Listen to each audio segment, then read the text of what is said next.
Doctor साहब मिलेंगे क्या? मुझे दिखाना था। सर अभी थोड़ी देर में आएंगे, तब तक आप 500 रुपये देके पर्ची बनवा लीजिए। पर्चा? किस बात का पर्चा? सर की फ़ीस है 500 रुपये। पर अभी तो उन्होंने मुझे देखा भी नहीं है, ना कोई दवाई गोली दी है, फिर फीस किस बात की?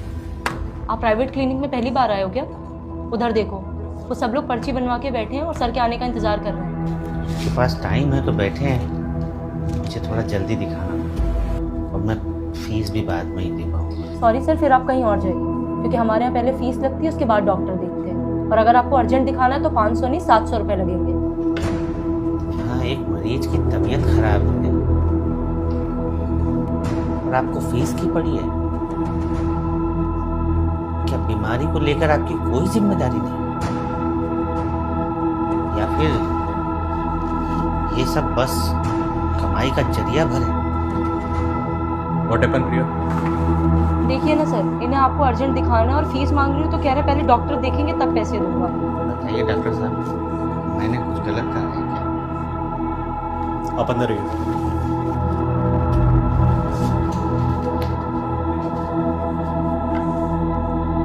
विपिन कौन है? अगला नंबर आपका है। बीपी बढ़ा हुआ है आपका, खाने पीने का ध्यान रखा।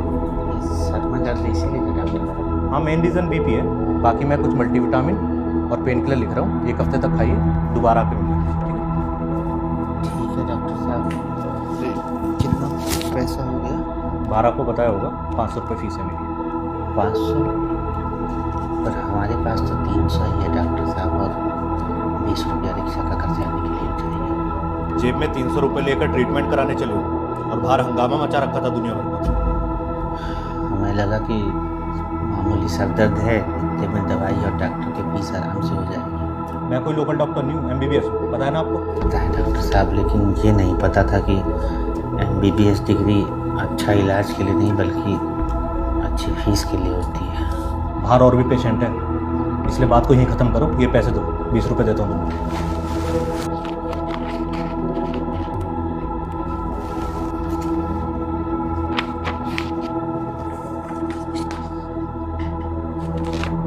डॉक्टर साहब, ये दवा कितना का मिल जाएगा बाहर? बाहर मेडिकल स्टोर है, मैं जाके पता करूँ। नेक्स्ट। ये दवाइयाँ 850 रुपए के आसपास बैठेंगी, निकाल दूं? डिस्काउंट कितना मिल जाएगा?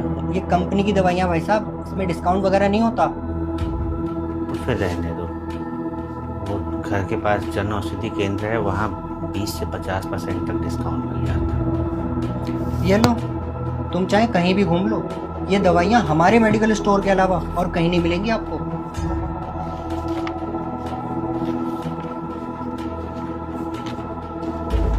लंबी सांस लो। लंबी सांस लेने के लिए ही बोलिएगा डॉक्टर साहब, क्योंकि चैन की सांस तो आप मरीजों को लेने देंगे नहीं। ये क्या बदतमीजी है? अंदर किसने आने दिया तुम्हें? अंदर आना पड़ा डॉक्टर साहब, ताकि आप जैसे लालची डॉक्टरों की असलियत बाहर ला सकें।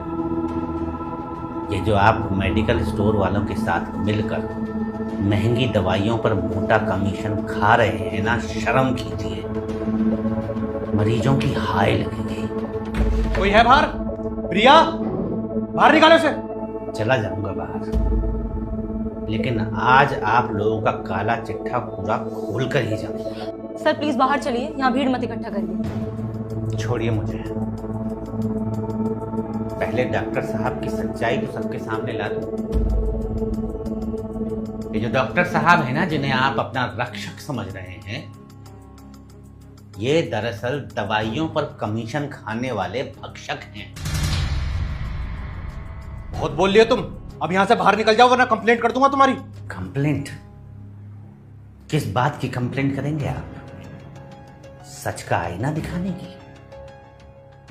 कंप्लेंट तो आप और आपके जैसे हर उस लालची डॉक्टर की होनी चाहिए जो मरीजों को अच्छी नहीं बल्कि कमीशन वाली महंगी दवाइयां लेते हैं।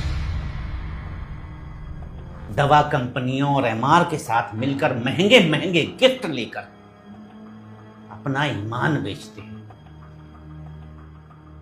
मेडिकल वालों से साठ गांठ करके गरीब मजदूरों को महंगी कमीशन वाली दवाइयां बेचते हैं।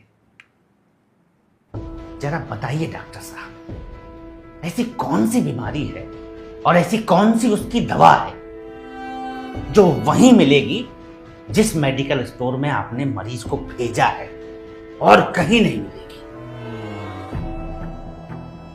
और मरीज अगर किसी और मेडिकल स्टोर से वो दवा खरीद लेता है, चाहे वो पेटेंट कंपनी की ही क्यों ना हो, आपका मुंह फूल जाता है जैसे कोई नाराज फूफा हो।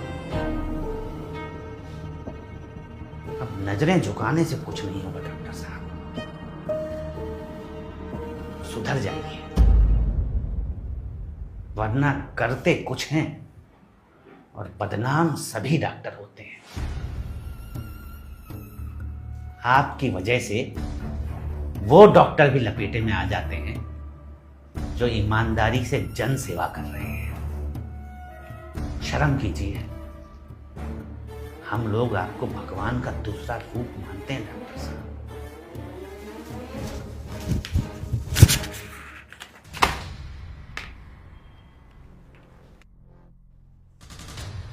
मैडम, हमारे पैसे दीजिए, हमें यहाँ इलाज नहीं करवाना। हमको भी नहीं करवाना।